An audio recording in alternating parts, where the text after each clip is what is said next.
High, কেমন আছেন সবাই? আশা করি সবাই খুব খুব ভালো আছেন। আজকে যে বিষয়টা আমি দেখাবো সেটা কিন্তু ভীষণ ইম্পর্টেন্ট, একদম কমনলি আস্কড কোয়েশ্চেন। আমাকে এবং আমার এনএম দিদিমণিকে দুজনকেই কিন্তু দুজন এক্সটার্নাল এক্সামিনার, এক্সটার্নাল অ্যাসেসর দুজনকেই কিন্তু এই কোয়েশ্চেনগুলো আস্ক করেছিল। ব্যাপারটা যদিও মনে হতে পারে অনেকেরই যে না, এটা তো এনএম দিদিকে আস্ক করার কথা, বাট আমাদের দুজনকেই আস্ক করেছিল সেম কোয়েশ্চেন। এই আর আপনারা শুনলেই বুঝতে পারবেন যে সত্যি এই টপিকটা কতটা কমন। এটা কিন্তু আস্ক করেছিল, আপনাদের কিন্তু ভীষণ ক্লিয়ার আইডিয়াতে থাকতে হবে, তার সাথে সুন্দর টার্ম ইউজ করে আপনাকে কিন্তু এগুলোকে রিপ্রেজেন্ট করতে হবে। আদারওয়াইজ কিন্তু যদি নন বেঙ্গলি অ্যাসেসর হন, যদি কিনা উনি বাংলা বুঝতে না পারেন, তাহলে কিন্তু খুব ডিফিকাল্ট সিচুয়েশন হয়ে যাবে। শুধুমাত্র কিন্তু এনএম এসিএইচের জন্য নয়, এটা এনএম দিদিমণির জন্যও কিন্তু অ্যাপ্লিকেবল। ওনাকেও কিন্তু ইংলিশ টার্ম পারফেক্টলি ইউজ করতে হবে, না হলে কিন্তু বুঝতে পারবে না। যেটা আমি আবার ভিজিটের সময় আমি ফেস করেছিলাম, এটা কিন্তু হয়েছিল। আমার ফার্স্ট এনএম যে দিদি আছেন উনি অনেকটা বলতে পারলেও, ঠিকঠাক করে বলতে পারলেও কিন্তু সেকেন্ড এনএম দিদিমণির পক্ষে একটু ডিফিকাল্ট হয়ে যাচ্ছিল এটাকে এক্সপ্লেইন করতে। তাই যারা ভিজিট সামনে ফেস করবেন বা ভিজিটের জন্য প্রিপারেশন নিচ্ছেন, তারা কিন্তু এই টপিকগুলোকে ভালো করে রেডি করে নিন, তাহলে দেখবেন আপনাদের কোনো অসুবিধাই হবে না। সবার জানা জিনিস, বাট এক্সপ্লেইন করার সময় সেটা পারফেক্টলি এক্সপ্লেইন করাটা অনেক সময় ডিফিকাল্ট হয়ে যায়। সেজন্য একটা রিভিশন নেওয়ার প্রয়োজন হয়। যারা টাইম পান না বাড়িতে বসে মডিউল খুলে পড়ার জন্য, তারা জাস্ট ভিডিওগুলো আমি করে দিয়েছি এই জন্যই, তারা জাস্ট হেডফোন কানে লাগিয়ে একটু শুনে নিন, ট্রাভেল করতে করতে দেখবেন কনসেপ্ট একদম ক্লিয়ার হয়ে যাবে। আজকে যে বিষয়টা আমি দেখাবো সেটা হচ্ছে অ্যানাফাইল্যাক্সিস অ্যান্ড এইএফআই, এবং এই যে রেজিস্টারের যে ফরম্যাট সেটা কেমন হবে সেটাও কিন্তু আমি দেখাবো। ওরা কিন্তু ভীষণ রকমভাবে এইএফআই রেজিস্টার যে ফরম্যাট, যে রেজিস্টারটা, সেটা কিন্তু ছবি তুলে বা স্ক্যান করে ওদেরকে পাঠাতে বলে যদি ভার্চুয়াল ভিজিট হয়। আর ফিজিক্যাল হলে তো বুঝতেই পারছেন, এসে পুরো খুলে দেখতেই চাইবে। অনেকে আছেন দেখেছি আমি, যারা ভিডিওগুলো দেখেন ঠিক করে দেখেন না, প্রথমটা কিছুটা দেখেন, মাঝখানে কেটে দেন, আবার পরের কিছুটা দেখেন, পরে আমাকে আবার মেসেজ করতে থাকেন এইটা একটু বলে দেবে, এটা একটু করে দেবে। সেটা কিন্তু অলরেডি ক্লিয়ার করা থাকে, বাট ওনারা কিন্তু না দেখে কেটে চলে যান। আর অনেকে আছে ভিডিও দেখে, ভিডিও অনেক হয় বাট লাইক করে না। একটা লাইক করে দিলে কি এমন কষ্ট হয় বলুন?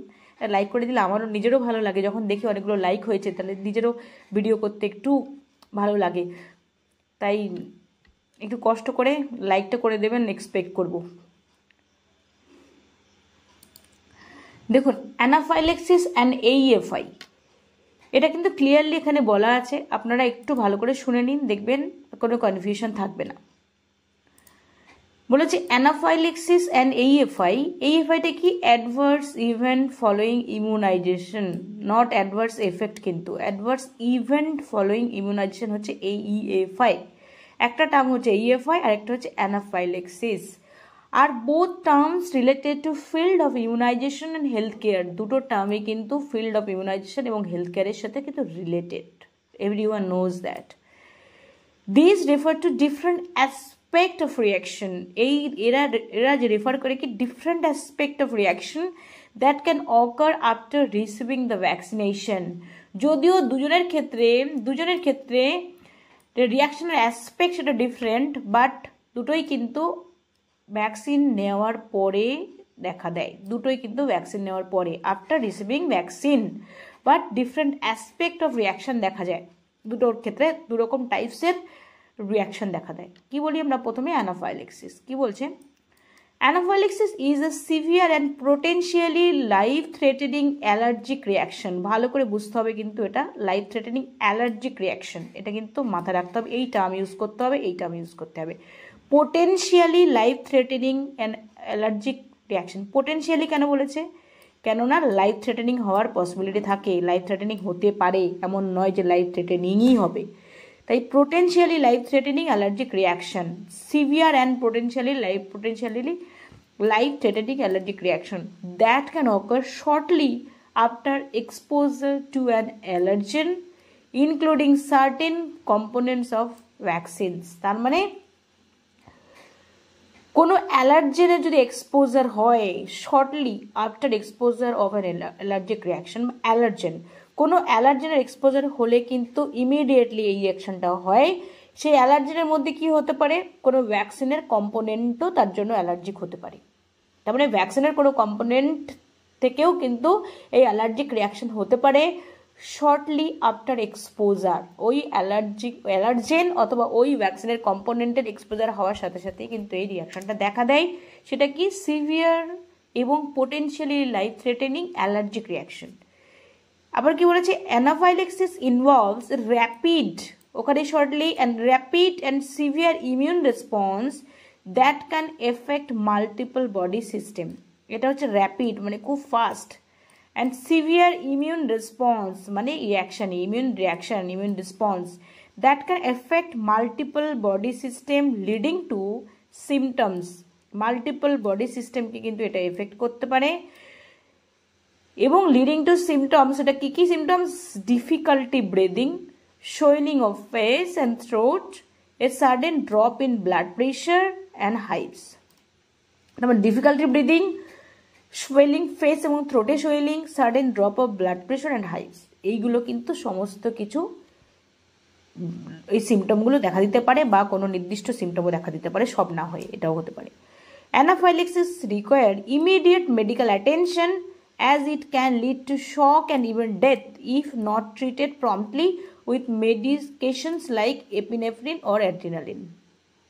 সবাই জানেন অ্যানাফাইল্যাক্সিস কিট বক্সে এপিনেফ্রিন মানে অ্যাড্রিনালিন থাকে, সিরিঞ্জ থাকে, এবং ডোজ কি হয় সেটারও কিন্তু একটা চার্ট দেওয়া থাকে সুন্দর করে, ট্রিটমেন্ট শিট নয়, ওটা হচ্ছে ট্রিটমেন্ট প্রোটোকলও সুন্দর করে দেওয়া থাকে, কি করবে কিভাবে ম্যানেজ করবে, ওটা কিন্তু অ্যানাফাইল্যাক্সিস কিট বক্সে দেওয়া থাকে, অ্যাড্রিনালিন ইঞ্জেকশন থেকে শুরু করে সবটাই থাকে। তার মানে কি অ্যানাফাইল্যাক্সিসের ক্ষেত্রে কি হয়, ইমিডিয়েট মেডিকেল অ্যাটেনশনের প্রয়োজন, আদারওয়াইজ কিন্তু এটা শকে চলে যেতে পারে পেশেন্টটি, অথবা ডেথ পর্যন্ত হতে পারে যদি এপিনেফ্রিন বা অ্যাড্রিনালিন জাতীয় ইঞ্জেকশন দিয়ে যদি ওকে ট্রিট করা প্রম্পটলি না হয়। In the context of vaccine anaphylaxis reaction are rare, anaphylaxis reaction কিন্তু রেয়ার ভ্যাকসিনের ক্ষেত্রে, but are a recognised concern, এটা কিন্তু একটা recognised concern. Healthcare providers are trained to identify and manage anaphylaxis reaction during the administration of vaccine. ওদের কিন্তু training দেওয়া হয়। হ্যাঁ, people with a history of severe allergic reaction to vaccine component or other allergens should consult their healthcare provider before receiving vaccination.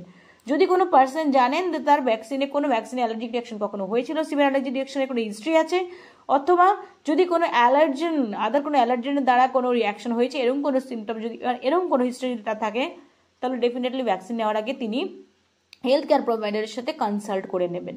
তাহলে বোঝা গেল অ্যানাফাইল্যাক্সিসটা কি, এটা হচ্ছে একটা severe potentially life threatening allergy reaction, যেটা ভ্যাকসিন নেওয়ার পর হয়, সেটা কোনো অ্যালার্জেন বা ইনক্লুডিং কোনো ভ্যাকসিনের কম্পোনেন্টের এক্সপোজারের পর কিন্তু হতে পারে। এবার এটা র্যাপিড হয় এবং সিভিয়ার ইমিউন রেসপন্স দেখা দেয়, আর এতে কিন্তু মাল্টিপল বডি সিস্টেম এফেক্ট হতে পারে। সিমটম কি হতে পারে, difficulty breathing, swelling of face, throat, sudden drop in blood pressure and hives, এগুলো কিন্তু হতে পারে।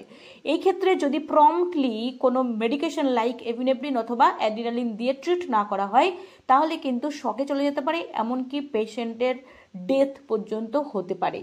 তাই কোনো পেশেন্ট যদি তার হিস্ট্রি থাকে কোনো অ্যালার্জেনের দ্বারা কোনো সিভিয়ার অ্যালার্জিক রিয়াকশন হয়েছিল, এমন কোনো হিস্ট্রি যদি থাকে, তাহলে ভ্যাকসিন নেওয়ার আগে সে ডেফিনেটলি কিন্তু হেলথ কেয়ার প্রোভাইডারের সাথে ডিসকাশন করে নেবে।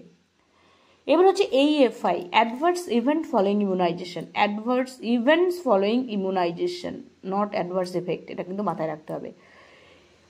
An adverse event following immunization is an untoward medical occurrence. Untoward মানে যেটা expected নয়, untoward medical কোনো occurrence which follows immunization মানে ইমিউনাইজেশনের পর হয়, follows immunization মানে ইমিউনাইজেশনের পর হয় এই untoward medical occurrence গুলো, which does not necessarily have a causal relationship with the uses of the vaccine. এটা ম্যান্ডেটরি নয় যে ভ্যাকসিনের কারণেই হচ্ছে, এটা কিন্তু ম্যান্ডেটরি নাও হতে পারে। মানে ভ্যাকসিন এবং যে রিয়াকশন তার মধ্যেকার যে রিলেশনশিপ, মানে এর ফলে এটা হয়েছে, এই কজাল রিলেশনশিপ নাও থাকতে পারে। তার মানে ভ্যাকসিনের জন্য হোক বা না হোক, ভ্যাকসিনের পরে যদি কোনো আনটুয়ার্ড মেডিকেল অকারেন্স হয়, তাহলে আমরা তাকে ধরে নেব অ্যাডভার্স ইভেন্ট ফলোয়িং ইমিউনাইজেশন। হতে পারে যে ভ্যাকসিনের সাথে রিলেশনই নেই, ভ্যাকসিনের কারণে হয়নি, বাট ভ্যাকসিন নেওয়ার পর যদি কোনো আনটুয়ার্ড ইভেন্ট দেখা দেয়, তাকেই কিন্তু আমরা বলবো AFI। The adverse event may be any unavoidable or unintended sign, মানে যেটা কিনা অ্যাভয়েড করা পসিবল হয়নি, হয়ে গেছে। আর একটা আনইনটেন্ডেড মানে যেটা এক্সপেক্টেড ছিল না, যেমন কি অ্যাবসেস ফলোয়িং ভ্যাকসিনেশন, এটা কিন্তু কেউ এক্সপেক্ট অ্যাবসেস হওয়ার পসিবিলিটি থাকেই না, কিন্তু হয়ে গেছে, আনইনটেন্ডেড একটা সাইন হলো। অ্যাবনর্মাল ল্যাবরেটরি ফাইন্ডিংসও আসতে পারে। এর অ্যাবনর্মাল ল্যাবরেটরি ফাইন্ডিংসের মধ্যে কি আসতে পারে? Thrombocytopenia following measles vaccination.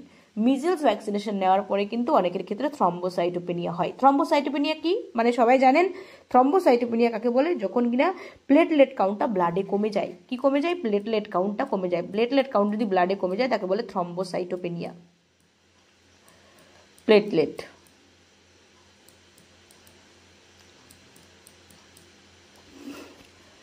Platelet count যদি কমে যায়, আমি একটু এভাবে লিখি,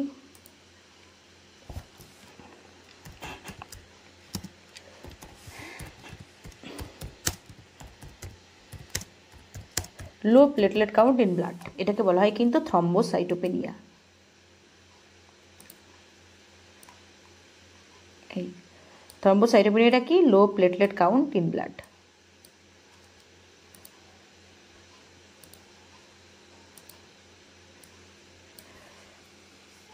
এই টার্মগুলো কিন্তু মাথায় রাখবেন। তারপরে ভ্যাকসিনেশনের পরে হচ্ছে কিন্তু থ্রম্বোসাইটোপেনিয়া অনেক সময় দেখা যায়।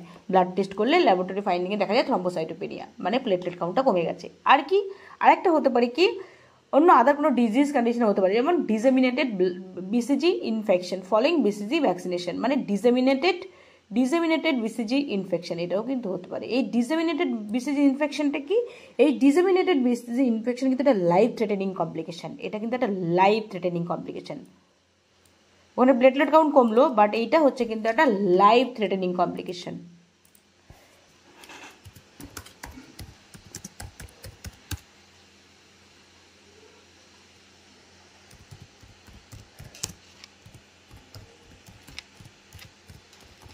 এটা কিন্তু এই disseminated blood BCG vaccine, disseminated BCG infection যেটা, সেটা কিন্তু একটা লাইফ থ্রেটেনিং কমপ্লিকেশন।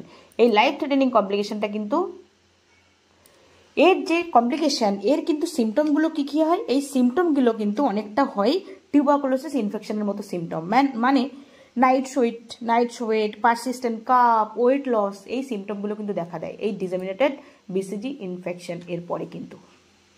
তার মানে কি বললাম? একটা গেল, একটা হচ্ছে থ্রম্বোসাইটোপেনিয়া হতে পারে low blood count in blood, একটা হচ্ছে ডিসেমিনেটেড বিসিজি ইনফেকশন, এটা অনেক সময় দেখা দিতে পারে কিন্তু বিসিজি ভ্যাকসিনেশনের পর, যদিও এটা রেয়ার। লাইফ থ্রেটেনিং কমপ্লিকেশন, এর সিমটম কি হয়? এর সিমটম হয় কি টিউবারকুলোসিসের মতো সিমটম দেখা দেয়, অ্যাজ লাইক টিবি। টিউবারকুলোসিস যা সিমটম, সেই টিউবারকুলোসিসের মতো সিমটম কিন্তু দেখা দেয়, মানে নাইট সোয়েট, ক্রনিক কাফ, তারপর ওয়েট লস, এগুলো কিন্তু দেখা দিতে পারে। গেল। এইবার হচ্ছে আমরা যে সিমটমগুলো AFI যেটা, সেটাকে আমি 3 রকমভাবে ভাগ করতে পারি, টাইপস 3 রকম ভাগ করতে পারি। একটা হচ্ছে মাইনর, একটা সিভিয়ার, একটা হচ্ছে সিরিয়াস। মাইনর কি বলছে? Usually occur within few hours of injection, ইনজেকশনের ফিউ আওয়ার্সের মধ্যে হয় এবং শর্ট পিরিয়ড অফ টাইম, এবং কিছুটা সময়ের মধ্যে কিন্তু ও আবার ডিজলভ হয়ে যায়। আর সিভিয়ার কি হবে? Can be disabling and really life threatening, problematic হতে পারে কিন্তু সাধারণত লাইফ থ্রেটেনিং হয় না। কোনো একটা অক্ষমতা হতে পারে, কোনো ডিসেবিলিটি এনে দিতে পারে, ক্যান বি ডিসেবলিং, মানে কোনো একটা ডিসেবিলিটি, অক্ষমতা সৃষ্টি করতে পারে, বাট সাধারণত রিয়েলি লাইফ থ্রেটেনিং মানে সাধারণত লাইফ থ্রেটেনিং হয় না। Most do not lead to long term problems, mostly long term প্রবলেমও হয় না, কিন্তু এটাকে অবশ্যই করে রিপোর্ট করতে হবে সিভিয়ার যদি হয়। সিরিয়াস কি? Extreme condition may lead to death or persistent or significant disability, inpatient hospitalisation is needed. এই ক্ষেত্রে কিন্তু সিরিয়াসের ক্ষেত্রে কিন্তু হসপিটালাইজেশন নিডেড। আর সিভিয়ারের ক্ষেত্রে রিপোর্টটা ম্যান্ডেটরি, রিপোর্টটা করতেই হবে। গেল, এটা 3 রকম ক্যাটেগরি চলে গেল। কি বললো? All category of AFI are to be recorded in AFI register. এই AFI রেজিস্টারের ফরম্যাটটাও কিন্তু আমি দেখিয়ে দেবো। নাও হু cause specific definition of AFI কি বলছে? 1 নম্বর ভ্যাকসিন প্রোডাক্ট রিলেটেড একটা রিয়াকশন হতে পারে। 2 number vaccine quality defect related reaction হতে পারে। Immunization error related reaction, immunization triggered stress response, আর কো ইনসিডেন্টাল ইভেন্ট। এই 4 রকম, এই 5 রকম টাইপসের কিন্তু হতে পারে AFI। প্রথমে যদি ভ্যাকসিন প্রোডাক্ট রিলেটেড রিয়াকশন কি বলেছে, AFI that is caused or precipitated by a vaccine due to one or more of the inherent properties of the vaccine product। কোনো ভ্যাকসিন যে প্রোডাক্ট তার কোনো ইনহারেন্ট প্রপার্টি, সেটা 1 অথবা 2 ইনহারেন্ট কোনো প্রপার্টির কারণেও কিন্তু যেটা অনেক সময় এই AFI রিয়াকশন দেখা দিতে পারে। যেমন extensive lymph swelling following DPT vaccination, এই ডিপিটি ভ্যাকসিনেশনের জন্য কিন্তু অনেক সময় হাত পা কিন্তু অনেকটা ফুলে যায়। এটা কি হচ্ছে, ওর মধ্যকার ডিপিটির মধ্যকার যে কম্পোনেন্টগুলো আছে তার কারণের জন্য কিন্তু অনেক সময় এটা হয়, ওর প্রপার্টি নিজস্ব প্রপার্টির কারণে এটা হয়। তার মানে একটা গেল vaccine product related reaction. Vaccine quality defect related reaction যদি কোয়ালিটি ডিফেক্ট, তাহলে কি বলছে, AFI that is caused or precipitated by a vaccine that is due to one or more quality defect of the vaccine product as provided by the manufacturer. ম্যানুফ্যাকচারারের কোনো quality, যে ভ্যাকসিনটা বানিয়েছে তবে ভ্যাকসিনের কোনো কোয়ালিটি রিলেটেড কোনো ডিফেক্ট বা ইস্যুর জন্য হতে পারে। যেমন failure by the manufacturer to completely inactive a lot of inactivated polio vaccine leads to cause a poliomyelitic polio। তার মানে কি হচ্ছে, যেটা ইনঅ্যাক্টিভ ভ্যাকসিন, আমরা জানি সরকানসেভিন দু রকম টাইপ আছে। এই যে ইনঅ্যাক্টিভ ভ্যাকসিন, একটা ইনঅ্যাক্টিভ ভ্যাকসিন করে দিতে হয়, সেটাকে কি করতে হয়, যখন ওরা ইনঅ্যাক্টিভেট করে পোলিও ভ্যাকসিনটাকে, সেই ইনঅ্যাক্টিভেট করার যে প্রসেস সেটা প্রপারলি হয় না, প্রপারলি ইনঅ্যাক্টিভেট হয় না। এর ফলে কি হচ্ছে, উল্টে গিয়ে তার আবার প্যারালাইটিক পোলিও, উল্টে গিয়ে ওই ইনফেক্টেড হয়ে গিয়ে তার পোলিও হয়ে গেল। ইনঅ্যাক্টিভ ভ্যাকসিন যেটা করে সেটা ইনঅ্যাক্টিভ প্রপারলি না করে অ্যাক্টিভই রয়ে গেল, সেটা দিয়ে দিল, এর ফলে মানুষটার উল্টে গিয়ে আবার প্যারালাইটিক পোলিও হয়ে গেল। এটা কিন্তু ম্যানুফ্যাকচারার ডিফেক্ট রিলেটেড গেল।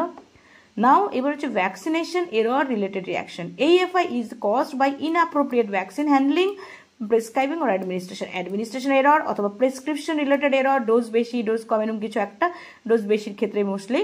আর কি হচ্ছে, ভ্যাকসিন যে হ্যান্ডলিং, যে ভ্যাকসিন দিচ্ছে, যে ভ্যাকসিনেশন যে প্র্যাকটিস হচ্ছে যে, সেটাই কিন্তু হ্যান্ডলিংটা এরর বা কোনো ইনফেক্টেড হয়ে গেল। যেমন কি হচ্ছে, transmission of infection by contaminated multidose vial. Multidose ভায়ালের ক্ষেত্রে অনেক সময় কন্টামিনেশন হয়ে গিয়ে কিন্তু এই রিয়াকশন দেখা দিতে পারে, immunization error related reaction. Now immunization triggered stress response.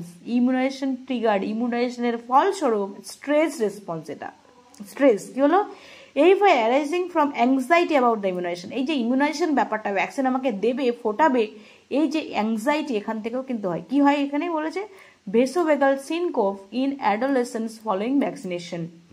সাধারণত অ্যাডোলেসেন্সের ক্ষেত্রে দেখা দেয় কি, এই ভেসোভেগাল সিনকোপ। এই ভেসোভেগাল সিনকোপটা কি, এই ভেসোভেগাল সিনকোপটা সাধারণত হয় যখন কিনা ওই সময় কি হয়, হঠাৎ করে সাডেনলি ব্লাড প্রেশার এবং হার্ট রেট কিন্তু ড্রপ করে যায়। এর ফলে কি হয়, সেই মানুষটা ফেইন্ট হয়ে যায়। ফেইন্ট হয়ে গেল, দেখুন হঠাৎ করে ব্লাড প্রেশার এবং হার্ট রেটটা ড্রপ করে গিয়ে ফেইন্ট হয়ে যায়। এটাকে অন্য নাম দেওয়া হয়, এটাকে অনেক সময় বলা হয় নিউরোকার্ডিওজেনিক সিনকোপও বলা হয়। এটাকে নিউরোকার্ডিওজেনিক সিনকোপও বলা হয়। নিউরোকার্ডিওজেনিক, NEURO, নিউরোকার্ডিওজেনিক সিনকোপও বলে। নিউরোকার্ডিওজেনিক কেন বলে, কেন এর মধ্যে হার্ট এবং ব্রেন দুটোই কিন্তু রয়েছে। দুটো ফ্যাক্টর, যে ফ্যাক্টরগুলো রেসপন্সিবল, এটা হার্ট এবং ব্রেন রিলেটেড ফ্যাক্টর রেসপন্সিবল বলে এটাকে নিউরোকার্ডিওজেনিক রিয়াকশনও বা নিউরোকার্ডিওজেনিক সিনকোপও বলা হয়। ভেসোভেগাল সিনকোপ অথবা নিউরোকার্ডিওজেনিক সিনকোপ, এতে কি হয়, ব্লাড প্রেশার এবং হার্ট রেট সাডেনলি ফল করে যায়, আর ফলে পেশেন্টটা ফেইন্ট হয়ে যায়। এটা কিন্তু অ্যাডোলেসেন্সদের ক্ষেত্রে দেখা যায়, যারা অ্যাডোলেসেন্স তাদের ক্ষেত্রে দেখা যায় এই ভ্যাকসিন রিলেটেড স্ট্রেসের ফলে নিউরোকার্ডিওজেনিক সিনকোপ অথবা ভেসোভেগাল সিনকোপ। নাও AFI আরেকটা কি হচ্ছে, coincidental event. AFI that is caused by something other than the vaccine product, immunization error or immunization anxiety. অ্যাংজাইটিরও কজ নয়, ভ্যাকসিনেশন বা ইমিউনাইজেশন এররও নয়, ভ্যাকসিন প্রোডাক্ট রিলেটেড প্রবলেমও নয়, আদার কোনো কারণের জন্য, অন্য কোনো কারণ। কি বলছে, a fever occur at the time of vaccination but is in fact caused by malaria. দেখা গেল এমন কপাল যে ভ্যাকসিন নিল তখনই গিয়ে তার জ্বর, ভ্যাকসিন নিল তারপরে তার জ্বর, কিন্তু দেখা গেল পরে যে ভ্যাকসিনের জন্য হয়নি, ওটা টেস্ট করে দেখা গেলো তার ম্যালেরিয়া। এটাকে বলে কো ইনসিডেন্টাল, মানে ম্যালেরিয়া হওয়ার ছিল ওই সময় হলো, ব্যাপারটা এরকম। এটা গেল। এবার কি বলেছে, in summary anaphylaxis is a severe reaction that can occur after exposure to allergens including vaccine component, while AFI refers to adverse medical event that follows immunization. বলো এটা সিভিয়ার রিয়াকশন, এটাকে এক্সপোজার অ্যালার্জেনের জন্য হলো, আর এটা ইমিউনাইজেশনের পরে হলো। Health care provider providers and regulatory agencies play a crucial role in monitoring and managing these events to ensure the safety and effectiveness of the vaccine. সবাই জানে। Always check latest clinical and departmental guidelines in this regard. হ্যাঁ সবাই দেখে, সবাই জানে। গেল, এইগুলো হচ্ছে অ্যানাফাইল্যাক্সিস এবং AFI সম্পর্কে যা ইনফরমেশন দেওয়ার বলে দিলাম, ভালো করে বুঝিয়ে দিলাম, আশা করি সবাই বুঝতে পেরেছেন। এইবার আমি যেটা দেখাবো AFI রেজিস্টারের ফরম্যাট। অনেকেই আমাকে জানতে চেয়েছে, অনেকের কাছে লেটেস্টটা নেই, জানতে চেয়েছে, আমি একবার দেখিয়ে দিই। এইটা হচ্ছে AFI রেজিস্টার। এই রেজিস্টারটা কিন্তু গভর্নমেন্ট সাপ্লাইড রেজিস্টার নয়, এটা কিন্তু চ্যানেল ফাইল নয়, এটাকে কি বলে ভুলে গেছি। এরকম করে এইভাবে কিন্তু করা যেতে পারে, এটাকে রোলার বাইন্ডিং বলে বলা। হ্যাঁ, এইভাবে বাইন্ডিং করে করা যেতে পারে। আমরা NM দিদিমণি যিনি আছেন তিনি করেছিলেন, এটা উনি করেছিলেন। এটা কি, এটা হচ্ছে ফরম্যাট। দেখুন প্রথমে এটা কিন্তু week number, name of the subcentre বা এসএসকে যাই হোক, নেম অফ দ্য ভ্যাকসিন, যে বাচ্চা তার কিন্তু father's name, age, date of vaccination, name of the vaccine given, batch number of the vaccine given, AFI noted, symptoms, category মধ্যে এরা রেখেছে কি serious, severe and non serious. মানে নন সিরিয়াস মানে ওটাকে মাইল্ড রেখেছে আর কি, মাইনর যেটা। Cause seen by MO, yes or no, entered in case reporting form, case reporting ফর্মে এন্টার করা হয়েছে কিনা, এই হচ্ছে ফরম্যাট। তার মানে week 1, week 2, week 3, week 4, week 5, week 6, week 7 এভাবে কিন্তু এটাকে লিখতে হবে, ডেট দিয়ে নয়, উইক দিয়ে। এবার কি name of the vaccine, name of vaccine, এখানে নেম অফ ভ্যাকসিন, তাহলে এখানে কিন্তু ভ্যাকসিনের নামটাই লিখতে হবে। আর এই যে বাচ্চা ভ্যাকসিনই নেম অফ দ্য ভ্যাকসিনই মানে হচ্ছে যাকে ভ্যাকসিনটা দেওয়া হয়েছে, মিস্টেক, যাকে ভ্যাকসিনটা দেওয়া হয়েছে তার নামটা কিন্তু লিখতে হবে। দেন তার বাবার নাম, ওর বয়স কত, এক্ষেত্রে বয়স না করে এরা ডেট অফ বার্থ বসিয়ে দিয়েছে, কেউ বয়স করলে করবেন, ডেট অফ বার্থ বসালে ইজি হয় আর কি। কবে ভ্যাকসিনটা দেওয়া হয়েছে, কি ভ্যাকসিনটা দেওয়া হয়েছে, পেন্টাভ্যালেন্ট দেওয়া হয়েছে ধরুন, এখানে লিখেছে, ব্যাচ নাম্বার একটা দিয়েছে। এবার এর মধ্যে সিমটম কি ছিল, কি হচ্ছে, এটা local swelling, local pain, minor swelling, pain at the injection site, redness, local pain, এগুলো লেখা। তার মানে এগুলো সমস্ত কিছু হচ্ছে মাইনর, মানে নন সিরিয়াস। এখানে যে 3টে অপশন আছে নন সিরিয়াস বলে মেনশন করা আছে। মেডিকেল অফিসারকে দিয়ে এটা দেখানো হয়েছিল, কোনোটা দেখানো হয়নি, মেডিকেল অফিসার এটা সিন করেনি, আর কেস রিপোর্টিং ফরম্যাটে করেছিল। যেহেতু মেডিকেল অফিসার সিন করেনি, আমাদের এটা প্রয়োজন পড়েনি, তাই এটা নো। যদি কারোর ক্ষেত্রে যদি কোনো সিরিয়াস ইস্যু হয় তাহলে মেডিকেল অফিসারকে দিয়ে দেখাতে হবে, প্লাস সেটা কেস রিপোর্টিং ফরম্যাটে এন্টার করে এটাকে ইয়েস করতে হবে। এই হচ্ছে ফরম্যাট। যদি কারোর মনে হয় এই ফরম্যাটটা লাগবে আমাকে বললে আমি কিন্তু PDF দিতে পারবো না, বাট আমি একটা ছবি তুলে স্ক্যান করে সুন্দর একটা ফটো আপনাদেরকে শেয়ার করতে পারি। যদি কারোর প্রয়োজন হয় আমাকে জানাতে পারেন। এটা কিন্তু একদম এক্স্যাক্ট AFI এর ফরম্যাট। এই ফরম্যাট এবং এই রেজিস্টার কিন্তু অবশ্যই করে এক্সটার্নাল অ্যাসেসর দেখতেই চাইবে, এটা কিন্তু ম্যান্ডেটরি একটা জিনিস। তাই যে সমস্ত CHO দিদিরা দেখবেন তারা তো নিজেরা দেখুন, দেখে NM দিদিদেরকে পাঠিয়ে দিন, অথবা ভিডিওটাই NM দিদিদের কাছে দেবেন, ওনারা দেখে ব্যাপারটা বুঝে নিক। ওনারা যদি ফেস করে যে হ্যাঁ এগুলো প্রয়োজন আছে, তাহলে দিদিরা কিন্তু অবশ্যই এটা কিন্তু প্রিপেয়ার করে নেবে। এই AFI রেজিস্টারটা কিন্তু সবচেয়ে বেশি গুরুত্ব দিয়ে কিন্তু এরা দেখে। তাই এই ভিডিওটা অবশ্যই NM দিদিমণি এবং CHO সবার জন্যই খুব ক্রুশিয়াল। যদি মনে হয় যে NM দিদিদেরকে আপনারা জানাতে চান তাহলে কিন্তু ভিডিওটা ওদেরকে শেয়ার করে দেবেন। আর ভিডিওটা ভালো লেগে থাকলে অবশ্যই একটা লাইক করবেন, চ্যানেলে নতুন হলে সাবস্ক্রাইব করবেন। অন্য কারোর জন্য বেনিফিটেড হলে তাহলে অবশ্যই আপনি শেয়ার করে দেবেন। ভালো থাকবেন সবাই, দেখা হবে পরের ভিডিওতে।